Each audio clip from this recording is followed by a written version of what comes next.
इस माह को बहुत ही पवित्र माना गया है। इस माह में ही भगवान विष्णु अपनी योग निद्रा से जाग जाते हैं और तब सभी तरह के मांगलिक कार्य प्रारंभ हो जाते हैं। इसी कार्तिक मास में दीपावली का महापर्व आता है। पुराणों में कार्तिक मास की महिमा का वर्णन मिलता है। इस माह में दीपदान, स्नान, विष्णु पूजा और तुलसी पूजा के साथ ही पौराणिक कथा सुनने का बहुत ही खास महत्व है। आइए सुनते हैं कार्तिक मास की कथा। कार्तिक मास की कथा। एक नगर में एक ब्राह्मण दंपत्ति रहते थे।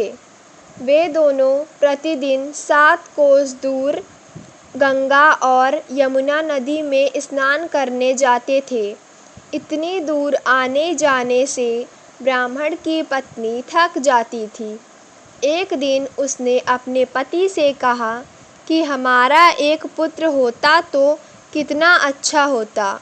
पुत्र के बहू आती तो हमें घर वापस जाने पर खाना बना हुआ मिलता और बहू घर का काम भी कर देती। अपनी पत्नी की बात सुनकर ब्राह्मण ने कहा कि तूने बात तो सही कही है, चल मैं तेरे लिए बहू ला ही देता हूँ। ब्राह्मण ने कहा कि एक पोटली में आटा डालकर कुछ मोहरे रख दे।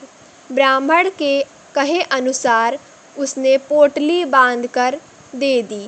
पोटली लेकर ब्राह्मण चला गया। ब्राह्मण सफ़र के दौरान यमुना के किनारे बहुत ही सुंदर लड़कियां दिखाई दी। वे रेत में घर बनाकर खेल रही थीं। उनमें से एक लड़की ने कहा कि मैं अपना घर नहीं बिगाड़ूंगी, मुझे तो रहने के लिए ये घर चाहिए। लड़की की बात सुनकर ब्राह्मण मन ही मन सोचने लगा कि बहू बनाने के लिए यही लड़की उचित है।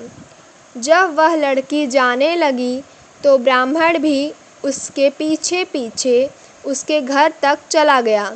वहां जाकर ब्राह्मण ने उस लड़की से कहा, बेटी, कार्तिक मास चल रहा है, इसलिए मैं किसी के घर खाना नहीं खाता। मैं अपने साथ आटा लेकर आया हूँ। तुम अपनी माता से पूछो कि क्या वह मेरे लिए आटा छानकर 4 रोटी बना देंगी।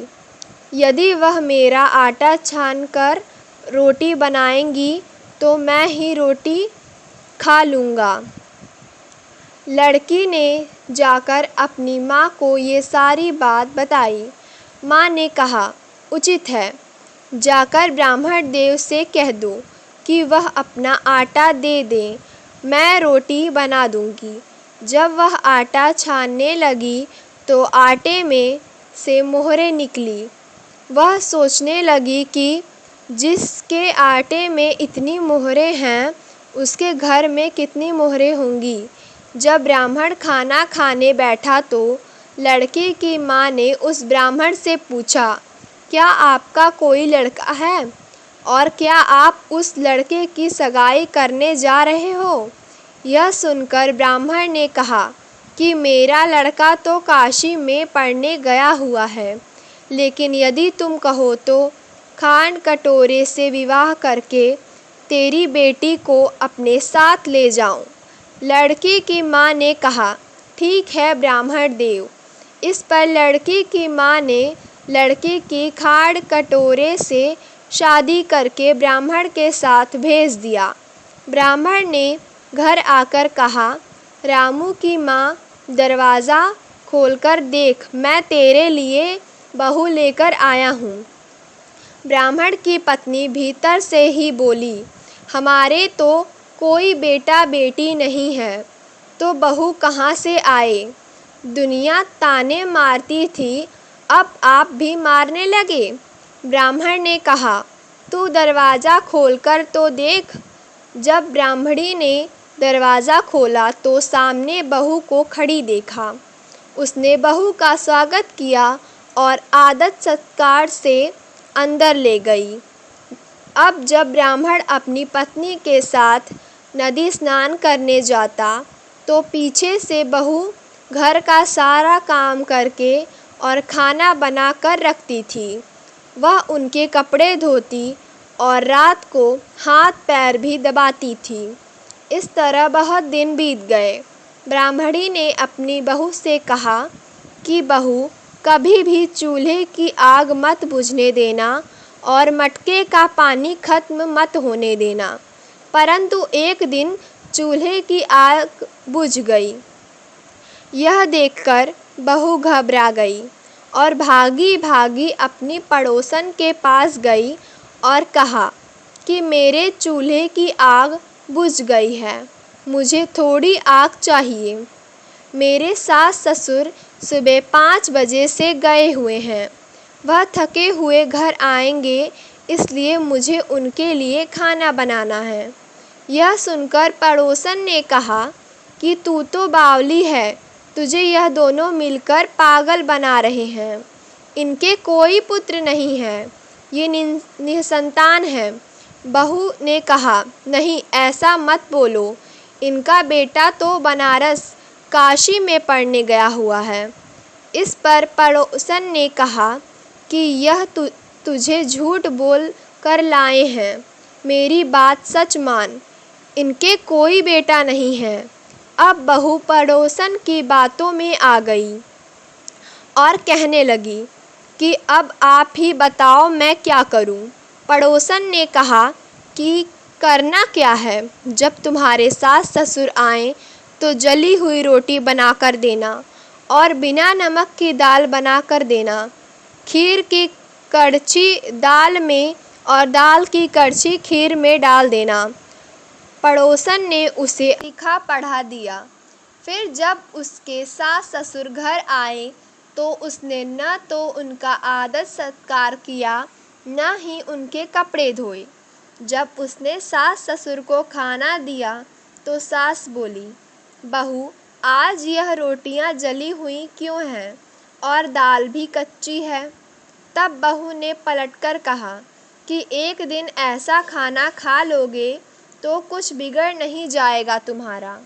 सास ससुर को खरी खोटी सुनाकर वह फिर से पड़ोसन के पास गई और बोला कि अब आगे क्या करना है। पड़ोसन ने कहा कि अब तुम सातों कोठों की चाबी मांग लेना। अगले दिन जब भी स्नान करने के लिए जाने लगे तो बहू अड़ गई कि मुझे तो सातों कोठों की चाबी चाहिए। तब ससुर ने कहा कि इसे चाबी दे दो। तब सास ने बहू को चाबी दे दी। सास ससुर के जाने के बाद जब बहू ने दरवाज़ा खोला तो देखा कि किसी में अन्न भरा है, किसी में धन भरा है और किसी कोठे में बर्तन पड़े हैं। जब उसने सबसे ऊपर का 7वां कोठा खोला तो देखा कि शिव जी, पार्वती माता, गणेश जी, लक्ष्मी माता जी, पीपल पतवारी, कार्तिक के ठाकुर, राय दामोदर, तुलसी जी का बिड़वा, गंगा यमुना और 33 कोटि देवी देवता विराजमान हैं। वहीं पर एक लड़का चंदन की चौकी पर बैठा माला जप रहा था। यह सब देखकर उसने लड़के से पूछा कि तुम कौन हो। तब लड़का बोला कि मैं तेरा पति हूँ, अभी दरवाज़ा बंद कर दे। जब मेरे माता पिता आएंगे तब दरवाज़ा खोलना। यह सब देखकर बहू बहुत खुश हुई और 16 श्रृंगार सुंदर वस्त्र पहनकर अपने सास ससुर का इंतज़ार करने लगी। उसने अपने सास ससुर के लिए अच्छे अच्छे पकवान बनाए। जब उसके सास ससुर घर पर आए तो उसने उनका आदर सत्कार किया और प्रेम पूर्वक खाना खिलाया और हाथ पैर दबाने लगी। पैर दबाते दबाते बहू ने कहा कि माँ, आप इतनी दूर गंगा यमुना स्नान करने के लिए जाती हो तो आप थक जाती हो, इसलिए आप घर पर ही स्नान क्यों नहीं करती हो। यह सुनकर सास कहने लगी कि बेटा, गंगा यमुना घर पर तो नहीं बहती है, तब उसने कहा, हाँ माँ जी, बहती है, चलो मैं आपको दिखाती हूँ। जब बहू ने 7वां कोठा खोलकर दिखाया तो उसमें शिव जी, पार्वती जी, गणेश जी, लक्ष्मी जी, पीपल पथवारी, कार्तिक के ठाकुर, राय दामोदर, तुलसी जी का बिड़वा, गंगा यमुना बह रही है और 33 कोटि देवी देवता विराजमान हैं।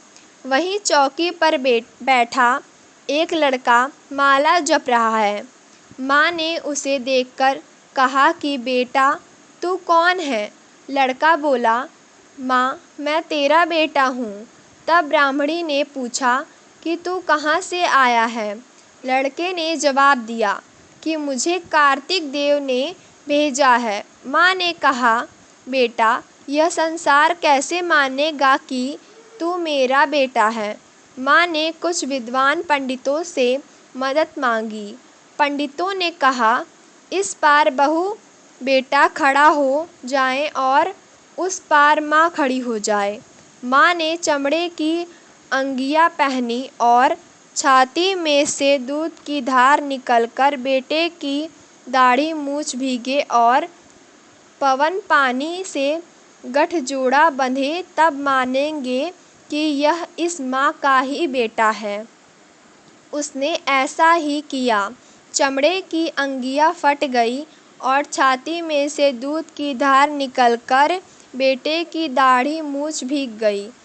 पवन पानी से बहू बेटे का गठजोड़ बंध गया।